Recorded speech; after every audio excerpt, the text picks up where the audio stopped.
NDA ने महाराष्ट्र के राज्यपाल सीपी राधाकृष्णन को उपराष्ट्रपति चुनाव के लिए घोषित किया अपना उम्मीदवार। संसदीय बोर्ड की बैठक के बाद हुआ ऐलान।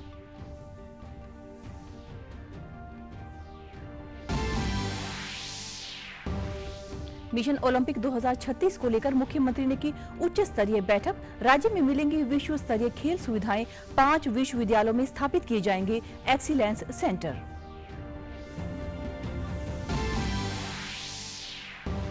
यमुना के बढ़ते जलस्तर से क्षेत्र में बाढ़ को देखते हुए अधिकारियों को अलर्ट पर रहने के दिए निर्देश। स्थिति से निपटने के लिए प्रशासन पूरी तरह से तैयार।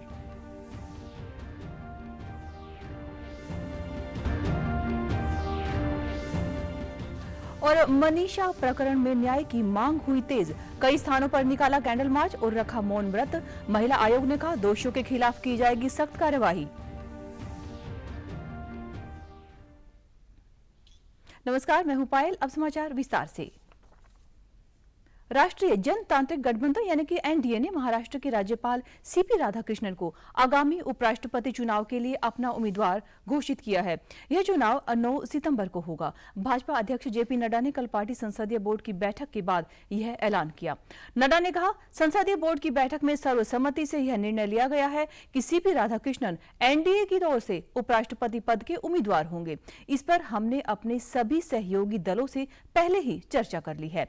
हम विपक्षी दलों से भी बातचीत करेंगे ताकि चुनाव प्रक्रिया सुगम रहे। संसदीय बोर्ड की बैठक में जिसका नेतृत्व हमारे प्रधानमंत्री नरेंद्र मोदी जी की उपस्थिति में हुआ, सभी के साथ चर्चा हुई, सुझाव मांगे गए और उसके बाद फिर ये तय हुआ कि हमारे उपराष्ट्रपति के प्रत्याशी के रूप में हमारे महाराष्ट्र के राज्यपाल श्री सीपी राधाकृष्णन जी, चंद्रपुरम पुन्नास्वामी राधाकृष्णन जी, उनको हम एनडीए का प्रत्याशी बनाएंगे। गौरतलब है कि सीपी राधाकृष्णन इस समय महाराष्ट्र के 24वें राज्यपाल हैं। उन्होंने यह पद 31 जुलाई 2024 को संभाला था।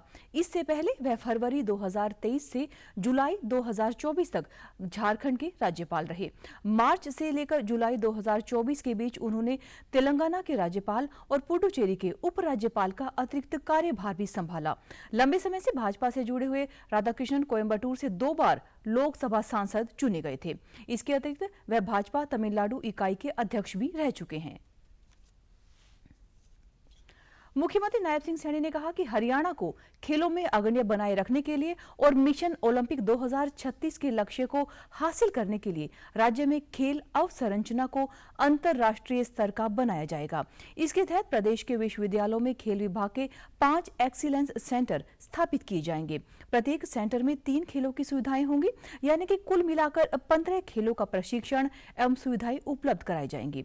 उन्होंने अधिकारियों को निर्देश दिए कि संबंधित विश्वविद्यालयों के साथ बैठक कर इस कार्य को जल्द ही पूरा किया जाए। मुख्यमंत्री आज हरियाणा सिविल सचिवालय मिशन ओलंपिक 2036 के संबंध में खेल विभाग एवं अन्य संबंधित विभागों के वरिष्ठ अधिकारियों के साथ उच्च स्तरीय बैठक की अध्यक्षता कर रहे थे। बैठक में उन्होंने राज्य में खेल प्रतिभाओं को अंतर्राष्ट्रीय स्तर पर तैयार करने, खेल अवसंरचना को सुदृढ़ बनाने और खिलाड़ियों को विश्व स्तरीय सुविधाएं उपलब्ध कराने के लिए ठोस रणनीति तैयार करने पर जोर दिया। उन्होंने कहा कि हरियाणा देश की खेल महाशक्ति है और इस स्थिति को और भी अधिक मजबूत करने के लिए खिलाड़ियों को सर्वश्रेष्ठ ट्रेनिंग दी जाएगी। स्टेडियमों का आधुनिकीकरण किया जाएगा, कोच की उपलब्धता सुनिश्चित होगी और प्रशिक्षण, खेल विज्ञान तथा पोषण संबंधी व्यवस्थाओं को वैश्विक मानकों के अनुरूप सुदृढ़ भी किया जाएगा। एक्सीलेंस सेंटर में अत्याधुनिक सुविधाएं उपलब्ध कराई जाएंगी ताकि खिलाड़ी बेहतर प्रदर्शन कर सके। इस अवसर पर खेल राज्य मंत्री गौरव गौतम, मुख्य सचिव अनुराग रस्तोगी, खेल विभाग के प्रधान सचिव नवदीप सिंह विर्क, उच्च शिक्षा विभाग के अतिरिक्त मुख्य सचिव विनीत गर्ग, वित्त विभाग के आयुक्त एवं सचिव मोहम्मद शायन, खेल विभाग के महानिदेशक संजीव वर्मा, मुख्यमंत्री के उप प्रधान सचिव यशपाल तथा खेल विश्वविद्यालय राय के कुलपति अशोक कुमार सहित अनेक वरिष्ठ अधिकारी उपस्थित रहे।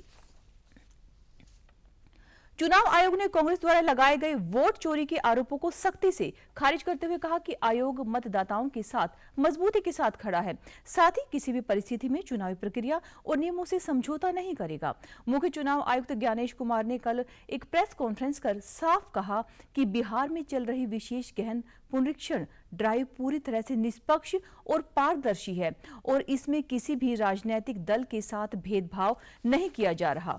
उन्होंने कहा कि चुनाव आयोग का दरवाजा सभी राजनीतिक दलों के लिए हमेशा खुला है।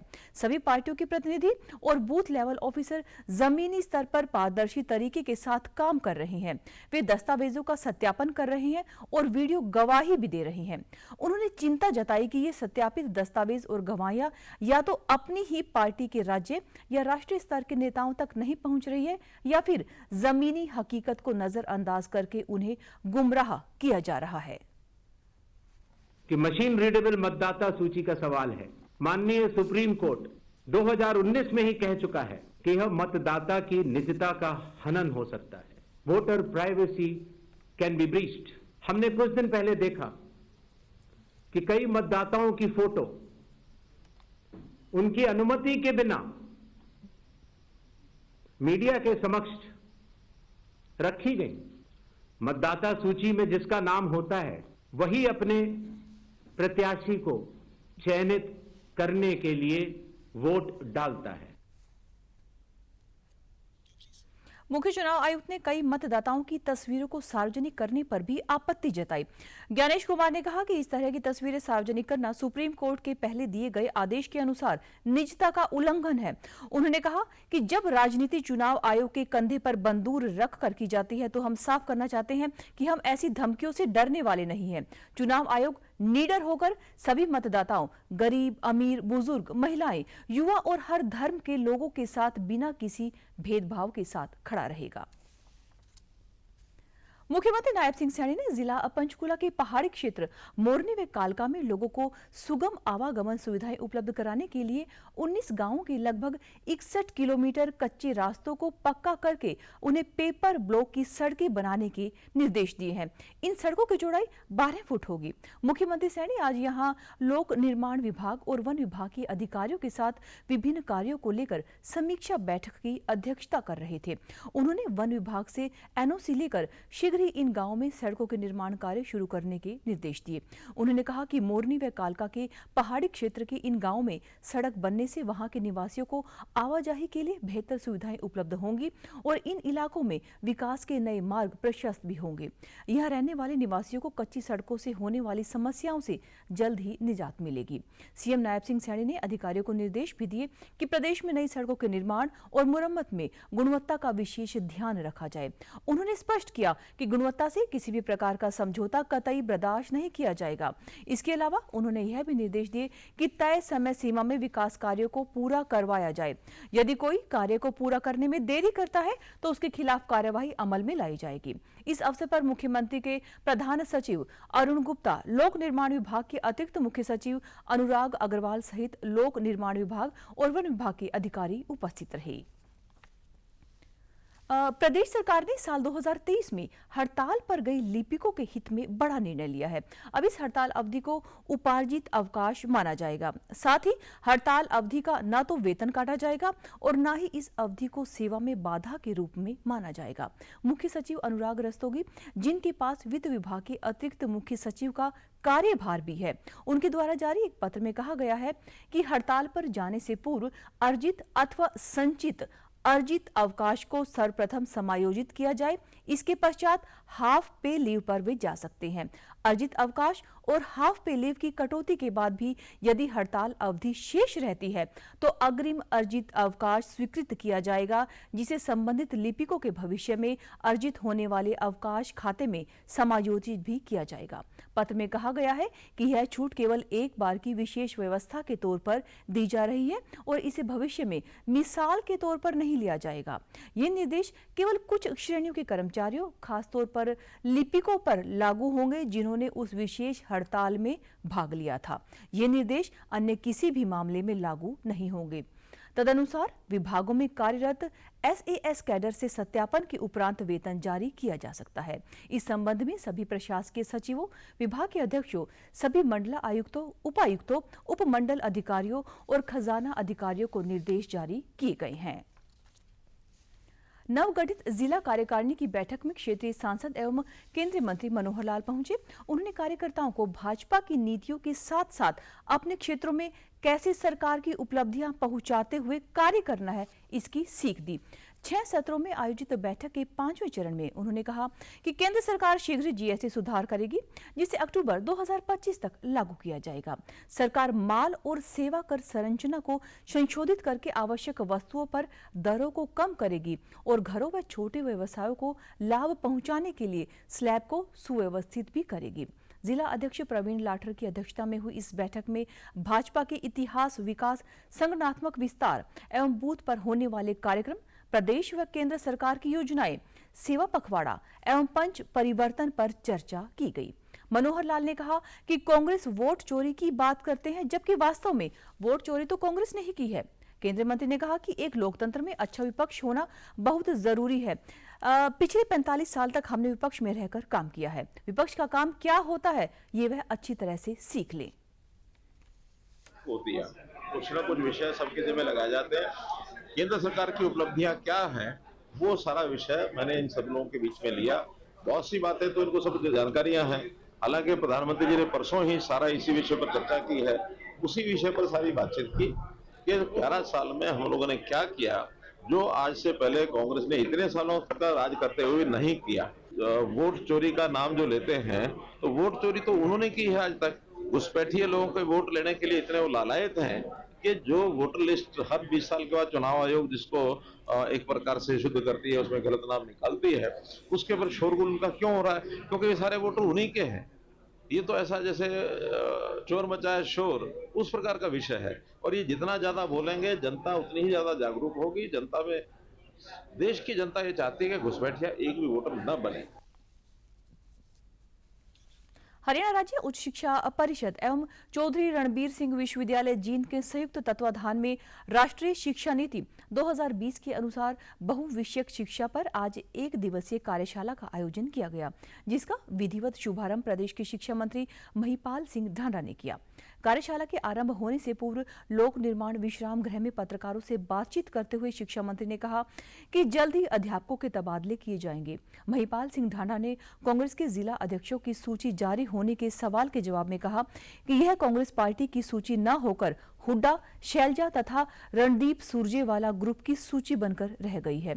उन्होंने प्रदेश में विपक्ष के नेता के अभाव के बारे में कहा कि यह बहुत ही दुर्भाग्यपूर्ण है कि कांग्रेस विपक्ष का नेता नहीं बना पा रही है, जबकि सत्ता पक्ष के साथ साथ मजबूत विपक्ष का होना भी जरूरी होता है, तभी सही मुद्दे उठाए जाते हैं। को भी लगता है कि कमजोर विपक्ष के साथ कभी अच्छे से मुद्दे नहीं उठ पाते और मजबूत विपक्ष का होना बड़ा जरूरी है, मगर इनमें कोई है ही नहीं ऐसा कि जो कोई मुद्दे उठा ले, मुद्दों की बात कर ले। कांग्रेस के जिला अध्यक्ष नहीं है, ये धड़ों के जिला अध्यक्ष है, कोई शैलजा का जिला अध्यक्ष है, कोई हुड्डा का जिला अध्यक्ष है, कोई किसी का जिला अध्यक्ष। महिपाल सिंह ढांडा ने विपक्ष के नेता राहुल गांधी के वोट चोरी के बारे में कहा कि चोरी और ऊपर से सीना चोरी करे वाली बात हो गई है। उन्होंने कहा कि हमारी सरकार तो वोट चोरी पर अंकुश लगाने का कार्य कर रही है, हम तो वोटर लिस्ट को रिवाइज करवा रहे हैं, इससे उनको कोई परेशानी क्यों हो रही है? वोट चोरी तो उन लोगों ने की है। आप एक बात बताइए, 50 से 90 सीट जीत गए, इसीलिए तो जीत गए कि उन्होंने वोटर लिस्ट में गड़बड़ की हुई थी। हम तो वोटर लिस्ट को रिवाइज करा रहे हैं। जब वोटर लिस्ट रिवाइज हो रही है तो उसमें उनको परेशानी क्यों हो रही है? एक वोटर लिस्ट में एक घर में 150 वोट निकल रही हैं, वो लोग वहाँ पे है नहीं, उनका कोई अता पता नहीं है, वो वोट काटनी कि नहीं काटनी। वो कह रहे ये वोट क्यों काट रहे हो, अगर ये वोट काट दी तो हमारा बेड़ा गर्क हो जाएगा। अब देखिए भैया, इस देश में कोई कानून नाम की चीज होगी, कोई व्यवस्था होगी कि नहीं होगी? यमुना नदी का जलस्तर लगातार बढ़ने के चलते फरीदाबाद में बाढ़ का खतरा गहराने लगा है। हालात को देखते हुए उपायुक्त विक्रमजीत सिंह यादव ने कहा, जिला प्रशासन और संबंधित विभागों के अधिकारियों की बैठक करके उन्हें अलर्ट पर रहने के निर्देश दिए गए हैं। डीसी ने कहा कि बाढ़ की स्थिति से निपटने के लिए प्रशासन पूरी तरह से तैयार है और किसी भी आपात स्थिति में तुरंत कार्यवाही भी की जाएगी। यमुना के पानी के चलते कई लोग अपने घरों का सामान लेकर छतों पर चढ़ गए हैं। ऐसे में कई लोग वहां से घर छोड़ने और निकलने को तैयार भी नहीं हुए, जबकि प्रशासन द्वारा ऊंचे स्थानों पर सरकारी स्कूलों और पंचायत भवन में शेल्टर होम बनाए गए हैं और अपील की जा रही है कि प्रभावित क्षेत्र से वह घर छोड़कर निकलें। डीसी ने जानकारी दी थी कि हथिनीकुंड बैराज से करीब 1,78,000 क्यूसेक पानी छोड़ा गया है, जो अगले 48 से 72 घंटे में फरीदाबाद पहुंच जाएगा। ऐसे में नदी के जलस्तर में आज शाम से ही तेजी से बढ़ोतरी की आशंका है। उन्होंने जोर देकर कहा कि सभी लोगों को पूरी सावधानी बरतने और प्रशासन के दिशा निर्देशों का पालन करने की आवश्यकता है। मात्रा जो यमुना नदी में है वो थोड़ी सी ज्यादा हो रही है, परंतु इसमें घबराने की ऐसा कोई बात नहीं है। जैसा कि हमने देखा कि कल शाम को 4 बजे करीब हथिनीकुंड बैराज से करीब 1,70,000 क्यूसेक पानी करीब 1 घंटे के लिए छोड़ा गया। उसके बाद में 1,25,000 के आसपास रहा कुछ घंटे और फिर अब 1 लाख के नीचे ही आ गया। उसका इफेक्ट हमारे फरीदाबाद में करीब 48 से 72 घंटे के बाद पड़ता है। तो आज रात से या कल सुबह से हमारा अनुमान है कि जो पानी है वो यहाँ पे हिट करेगा, या जो आगे भी जो बढ़ी हुई मात्रा में जो पानी था वो यहाँ पे हिट करेगा। तो जो भी लोग हैं, चाहे बसंतपुर के हो गए या फिर जो आगे आने वाले गांव के हो गए, चाहे लालपुर के हो गए या आगे अगर मैं कहूँ कि मंझावली के हो गए, छायसा के हो गए, मोहना तक हो गए, तो उन सभी लोगों को थोड़ा सा अलर्ट पे रहने की जरूरत है। और खास तौर पे रात में कृपया करके नदी के पास में बिल्कुल ना जाएं, और जो कोई भी अगर नदी के पास में अगर रहते हैं, जिनने अपने खेतों में घर बना रखे हैं, तो वहां पे स्टे ना करें। यमुनानगर के कई गांव बाढ़ से प्रभावित हुए हैं। सोम नदी की क्षमता 10,000 क्यूसेक की है, जिसमें 24,000 क्यूसेक पानी आ गया। गांव के खेतों में कई जगह कई फुट पानी जमा हुआ था और सड़कों पर भी पानी था। यमुनानगर के उपायुक्त पार्थ गुप्ता ने विभिन्न विभागों के अधिकारियों के साथ बाढ़ प्रभावित इलाकों का दौरा किया। यहां उन्होंने लोगों की समस्याएं सुनी और अधिकारियों को निर्देश दिए कि वह लोगों की समस्याओं का तुरंत समाधान करे। वहीं उपायुक्त पार्थ गुप्ता ने बताया कि पिछले 2 दिनों में पहाड़ी इलाकों में और यमुनानगर में भारी वर्षा हुई है, जिसके चलते हथिनीकुंड बैराज से 1.25 लाख क्यूसेक पानी डिस्चार्ज हुआ। अब अधिकारी दौरा करके लोगों की समस्याएं सुन रहे हैं ताकि उनका समाधान किया जा सके।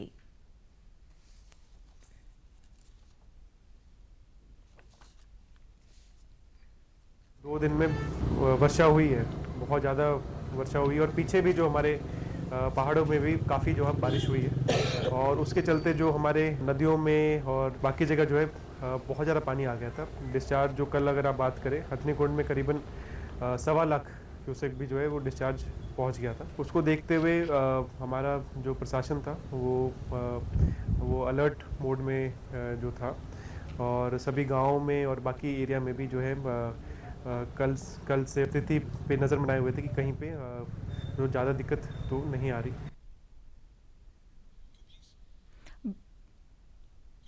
भिवानी जिले के कस्बा लोहारू के मलवाना धाम के श्रद्धालुओं में भी मनीषा हत्याकांड को लेकर काफी रोष देखने को मिला।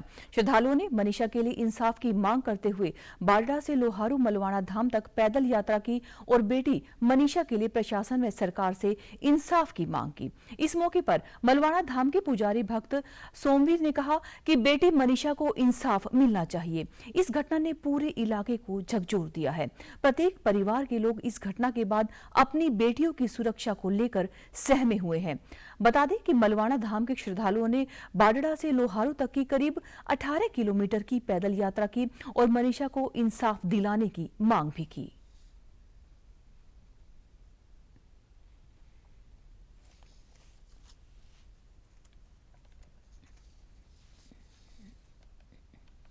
प्रार्थना और प्रशासन से प्रार्थना है कि जिन्होंने ये अन्याय किया है उनको कड़ी से कड़ी सजा दे और मनीषा के साथ इंसाफ हो, ताकि आगे भविष्य में ऐसी कोई घटना ना घटे। जितनी कड़ी से कड़ी सजा हो, जल्दी से जल्दी उनको ढूंढकर फांसी तक भी दे दी जाए तो कोई सब्र की बात नहीं है। हम फिर प्रदर्शन भी करेंगे, प्रशासन के सामने फिर प्रार्थना करेंगे, अगर जरूरत पड़ी तो हम जी जान की बाजी भी लगा देंगे, पर मनीषा को न्याय दिला कर रहेंगे।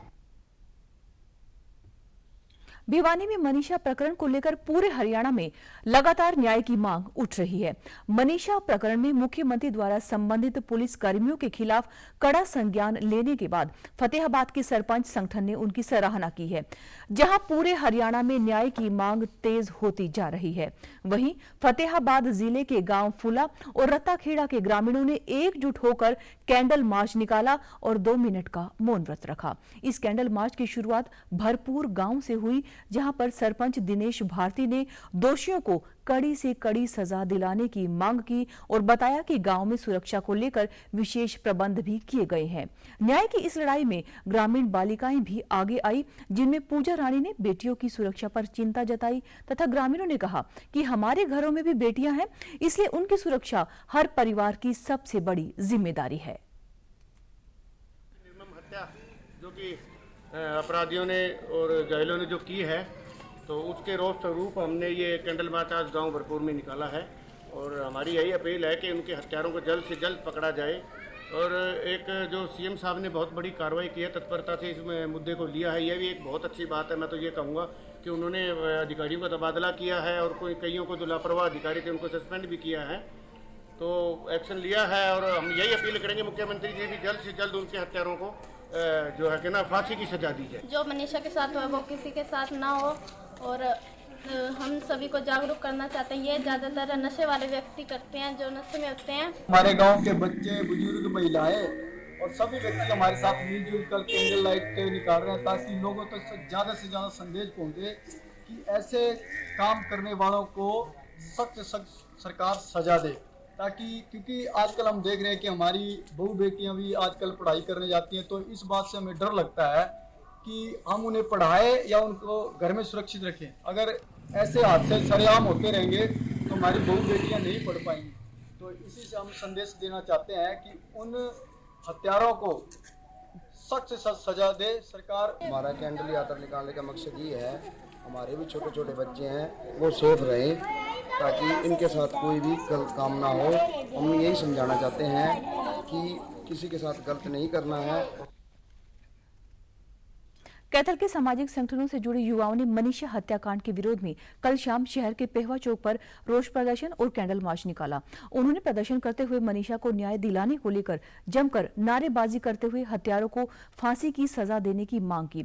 उन्होंने सरकार से यह पुरजोर मांग की है कि मनीषा के हत्यारों को तुरंत गिरफ्तार करें और आरोपियों को कड़ी से कड़ी सजा दी जाए। इस प्रदर्शन में कैथल जिले के गाँव से आए सैकड़ों युवाओं ने भिवानी जिले प्रशासन के खिलाफ नारेबाजी भी की। कैथल के पेहवा चौक से प्रदर्शनकारी युवाओं ने हाथों में कैंडल लेकर कैंडल मार्च किया और शहर के हरियाणा शहीद स्मारक पर धरना दिया। मीडिया से बातचीत में युवाओं ने कहा कि यह हत्याकांड एक बहुत ही शर्मनाक घटना है। उन्होंने कहा कि मनीषा भिवानी की बेटी ही नहीं बल्कि पूरे प्रदेश की बेटी और हमारी बहन थी। इस दौरान प्रदर्शनकारियों ने सरकार से पुरजोर इस घटना के हत्यारों को जल्द पकड़ने की मांग की है। अपनी बहन है मनीषा, उसको हत्यारों ने उसकी आंखें नोच के, गला काट के, उसके फेस के ऊपर तेजाब डाल के खेतों में छोड़ दिया। यार मतलब इतनी घिनौनी हरकत हत्यारों के द्वारा की गई है, ऐसा तो भाई कोई किसी के साथ नहीं कर सकता। आज ये कैथल में जो कैंडल मार्च निकाला है कि भाई उन हत्यारों को फांसी होनी चाहिए सरेआम। हमारी बहन के साथ होती तो हमें पता चलता क्या होता है, वो भी हमारी बहन थी।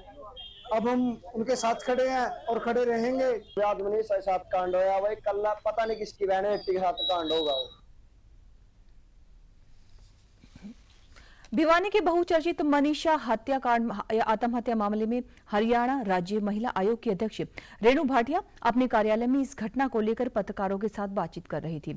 उन्होंने इस घटना पर दुख जताते हुए कहा कि पिछले 3-4 दिनों से हत्या और शोषण का मामला उभर कर सामने आ रहा था, लेकिन कल से इस मामले में नया मोड़ आया है।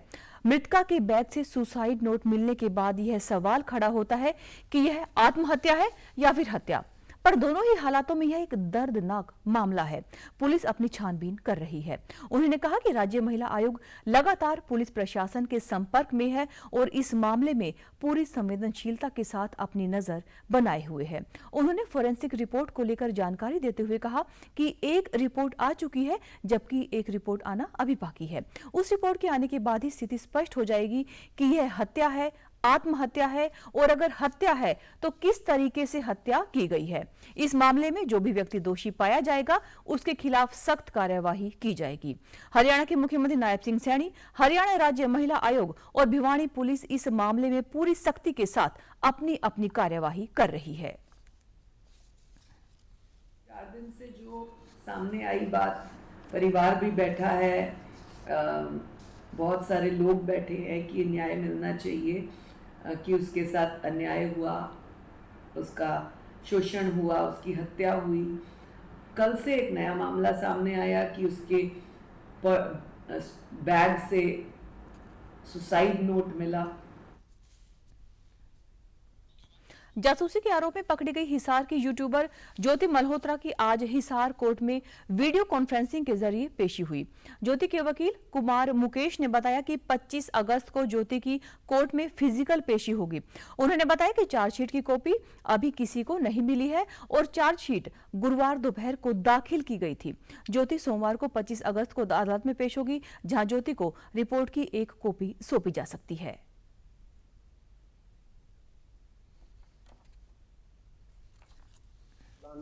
हैंडओवर करना है, तो इसलिए अदालत ने अब एक हफ्ते के बाद में अगले सोमवार को 25 अगस्त की डेट लगाई है और ऑर्डर किया और फिजिकली कोर्ट में पेश किया जाए। पुलिस के पास 90 दिन का टाइम था और पुलिस ने पूरे 90 दिन लिए। लास्ट दिन 14 अगस्त को इन्वेस्टिगेशन कंप्लीट करके कोर्ट में चालान पेश किया। उसके खिलाफ सिविल लाइन थाना में 16 मई को एफआईआर लॉन्च की थी।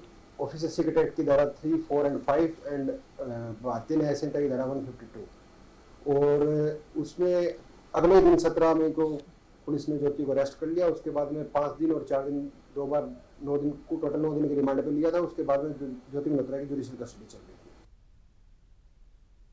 देश में डाक विभाग के द्वारा हाल ही में नया सॉफ्टवेयर लॉन्च करने के बाद तमाम सेवाएं ऑनलाइन कर दी गई हैं। वहीं अब डाक विभाग आगामी 1 सितंबर से रजिस्ट्री सेवा को स्पीड पोस्ट में मर्ज करने जा रहा है, जिसके चलते अब रजिस्ट्री स्पीड पोस्ट की स्पीड से अपने गंतव्य स्थान पर डिलीवर होगी। इस सुविधा के शुरू हो जाने से लोगों को भारी लाभ होने वाला है और पहले के मुकाबले रजिस्ट्री तेज स्पीड से कम समय में डिलीवर होंगी। साथ ही ऑनलाइन भी उसका स्टेटस ग्राहक को जानकारी के रूप में मिलता रहेगा। फरीदाबाद के पोस्टमास्टर मनोज कुमार के अनुसार 1 सितंबर से रजिस्ट्री 24 से 72 घंटे में डिलीवर हो जाएगी। वहीं स्थानीय लोगों ने डाक विभाग के इस कदम की सराहना भी की है। APT 2.0 नया सॉफ्टवेयर लॉन्च किया है, एडवांस पोस्टल टेक्नोलॉजी, जो हमारी रजिस्ट्री पोस्ट जो सेवा थी उसको स्पीड पोस्ट सेवा में मर्ज करने जा रहा है। सर्विस आपको उसी तरह से बेटर मिलती रहेगी। वो एक नेम बेस्ड सर्विस थी, उसी को पूरा का पूरा स्पीड पोस्ट में मर्ज कर दिया गया है। उसमें लोगों के लिए किसी भी तरह की कोई परेशानी नहीं होगी, बल्कि और ज़्यादा सुविधा मिलेगी। हर एक आर्टिकल को हर एक मूवमेंट पे ट्रैक किया जा सकेगा। लोगों को जो हमने कमिटमेंट स्पीड पोस्ट में जो कमिटमेंट कर रखा था 24 से 72 घंटे का, उस कमिटमेंट पे ये चलेगा। ये बहुत बड़ा कदम है। इसका सबसे अच्छा फायदा सर ये है, पहले जो डाक और रजिस्ट्री पहुंचने में लगते थे हफ्ता 10 दिन, अब जो है सर वो 2 से 3 दिन में पहुंच जाएगी और उसके बाद आपको उसका मैसेज भी आएगा, तो एक अलग खुशी रहेगी कि भाई आप, क्योंकि सबसे मेन बात है इसके अंदर बहुत जरूरी आपके कॉन्फिडेंशियल डॉक्यूमेंट्स होते हैं, तो आपके वो बहुत कम समय में जो है डिलीवर हो जाएंगे जहां पर उसको आपको डेस्टिनेशन पे भेजने हैं। तो सरकार, भारत सरकार के सड़क परिवहन मंत्रालय ने केंद्रीय मंत्री नितिन गडकरी के द्वारा 15 अगस्त से शुरू हुई वार्षिक फास्टैग पास को लेकर वाहन चालकों में खुशी व उत्साह नजर आई है। इस योजना के तहत जहां अंबाला वासियों को मात्र एक बार शंभू टोल टैक्स पार करने के लिए 150 रुपए से अधिक चुकाने पड़ते थे और अंबाला निवासी के मासिक पास भी 350 रुपए का बनता था, उसके हिसाब से भी देखें तो 12 महीने में एक होम टोल नाके के लिए 4200 रुपए वार्षिक चुकाने पड़ते थे। वहीं पर अब वार्षिक फास्टैग पास बाद से मात्र 3,000 रुपए चुकाने होंगे, वह टोल नाके पार कर सकेंगे, जिससे प्रति टोल लागत मात्र 15 रुपए रह जाएगी। स्थानीय निवासियों ने बताया कि उन्हें अक्सर हाईवे पर जाना पड़ता है और उनका प्रति माह टोल टैक्स 1,1500 रुपए बन जाता है, जो कि इस नए नियम से नाम मात्र ही रह जाएगा। उन्होंने बताया कि उन्हें अब वर्ष भर में लगभग 6 से 7,000 रुपए का लाभ होगा। बहुत हमारे लिए बहुत बेटर है, बहुत अच्छा है। ये बहुत अच्छा काम कर रहे हैं देश के लिए और बहुत अच्छा प्लान है। हाँ, दोनों ना लाइन में खड़ा होने की जरूरत है और पैसे की पूरी बचत है। एक साथ फ्री व्यवस्था होगा। इस नीति को बहुत अच्छा मानता हूँ। कम से कम जनता को टोल पे ना तो खड़ा होना पड़ रहा है, ना देखना पड़ेगा और ना मुझे किसी प्रकार का बार बार पैसे देने का और बार बार उसको रिचार्ज कराने का कोई झंझट खत्म हो जाएगा। तो समाचारों में आज के लिए बस इतना ही। नमस्कार।